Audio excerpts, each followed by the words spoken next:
Sluggish indeed would be the imagination that was not stirred by the Khyber Pass.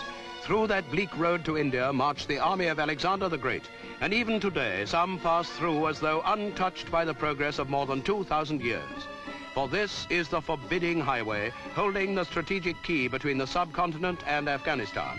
British regiments that defended the Khyber Pass in the 3 Afghan wars have their names perpetuated at this historic place. Humble men from towns and counties, led by generals whose names were household words. One young subaltern in action here more than 60 years ago, Winston Churchill. Along the motor road built in the 1920s, now came the Queen and Prince Philip. They were coming to the border between Pakistan and her rugged neighbor, Afghanistan.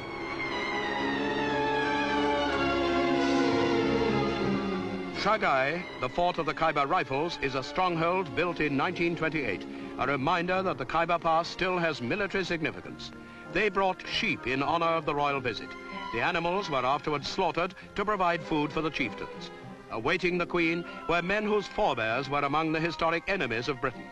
Now that the old feuds have died down, all is peace in the Khyber Pass. But understandably, the Malaks are in no hurry to abandon the way of life followed for centuries. If these natural-born warriors compromise with the 20th century, they don't altogether accept it.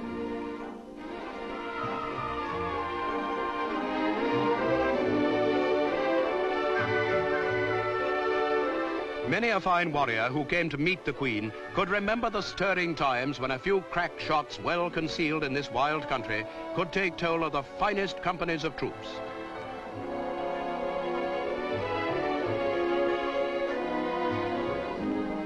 The ceremony of the sheep was explained to Her Majesty.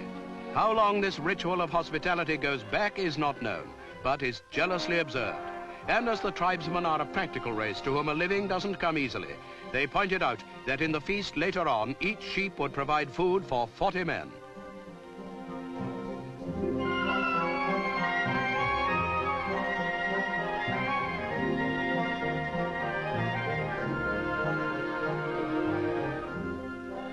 The pass runs for 27 miles, its highest point 3,500 feet.